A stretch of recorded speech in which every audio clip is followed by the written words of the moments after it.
Why is it that someone who is no longer in your life still lives so vividly in your mind? Why do their words echo in quiet moments? Their absence feel louder than their presence ever was. You tell yourself it's over. You know the relationship ended for a reason. And yet, some part of you hasn't moved on. Maybe you don't miss the relationship anymore. Maybe you don't even want them back. But something still holds on. And the hardest part, you don't always know what you're holding on to or why. If you've ever wondered why letting go feels so much harder than walking away ever did, this space is for you. Let's begin with something important. If you're struggling to let go of a past relationship, it does not mean you're weak. It does not mean you're stuck in the past. And it certainly does not mean there's something wrong with you. Holding on is not a failure of strength. It's a sign of being human. Our minds and hearts are not designed to disconnect on command. Emotional bonds don't dissolve just because logic says they should. This video is not about blaming yourself. It's not about blaming your ex. And it's not about forcing closure before you're ready. This is about understanding, gently, calmly, and without judgment, why some relationships stay with us long after they end. Because once you understand the why, the letting go begins to happen naturally. When you form a close relationship, your brain doesn't just record memories. It builds emotional pathways, shared routines, inside jokes, emotional safety, being seen by someone. These experiences activate powerful neurological systems linked to attachment, reward, and security. So when a relationship ends, your brain doesn't interpret it as something ended. It interprets it as loss. And the brain's first instinct in loss is not acceptance. It's resistance. That's why even when you know the relationship wasn't healthy, your mind may still replay the good moments. Not because you're ignoring reality, but because your brain is wired to hold on to familiarity. This is a hard truth many people overlook. Often, what we miss isn't the person themselves. It's the role they played in our emotional world. The one who listened. The one who chose us. The one who made us feel important, safe, or understood. When that role disappears, the emotional vacuum feels unbearable. So the mind clings not to who they were, but to how we felt when we were with them. Letting go feels like letting go of that feeling.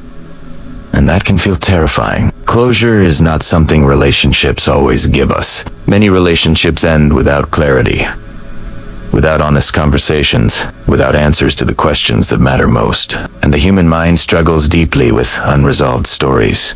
Your brain keeps returning to the past, trying to rewrite it, trying to understand it, trying to fix what was never finished. This isn't obsession.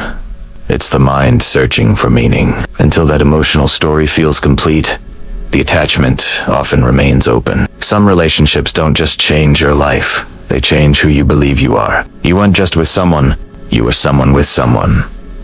Your routines, your future plans, your sense of self. When that relationship ends, you don't just lose a person, you lose a version of yourself. And letting go can feel like erasing that identity. So instead, the mind holds on. Because holding on feels safer than redefining yourself from scratch. For people with anxious or avoidant attachment patterns, letting go can be especially painful. Anxious attachment may cling because abandonment triggers fear. Avoidant attachment may cling silently, long after emotional withdrawal. Either way, the attachment isn't about the relationship ending.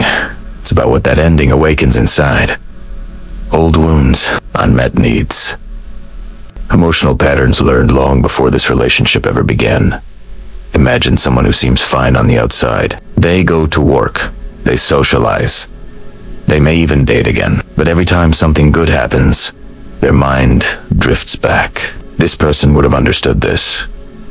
They would have laughed at this. No one feels quite the same. They're not stuck because they want the past back. They're stuck because the past still feels emotionally familiar. And familiarity, even when painful, feels safer than the unknown. So the mind revisits memories, not to suffer, but to feel something known. Hear something rarely, said clearly. Letting go is not forgetting. It's not erasing memories, and it's not pretending the relationship didn't matter. Letting go means the relationship no longer controls your emotional present. But that takes time, because emotional bonds dissolve differently than decisions. You don't let go by forcing yourself to stop thinking. You let go by understanding what you're holding on to. Sometimes it's grief. Sometimes it's loneliness. Sometimes it's unmet needs. Sometimes it's fear of being alone. When those needs are acknowledged, the attachment slowly loosens. Not because you pushed it away, but because it no longer needs to hold on. People often say, just give it time. But time without understanding often turns into emotional looping. You revisit the same memories, ask the same questions, feel the same ache. Healing happens when meaning replaces confusion, when you understand why the relationship mattered, what it gave you, what it couldn't give you, and what you actually need now. That's when the past stops pulling you backward. If you're still holding on to a past relationship, please hear this clearly. You are not behind. You are not broken. And you are not failing at healing. You are processing something that mattered. Some bonds don't end loudly. They fade quietly, layer by layer, understanding by understanding, and one day, not suddenly, not dramatically, you'll realize the memories no longer hurt the way they used to. They'll feel like something that shaped you, not something that defines you. Letting go doesn't mean the love wasn't real. It means you're making space for yourself again. And that takes courage, even when it doesn't, to feel like Italiano. If this helped you feel a little more understood, a little less alone in your experience, you're welcome to stay. Subscribe for calm psychology insights, emotional clarity, and gentle understanding where emotions slow down to be understood. You don't have to rush healing here.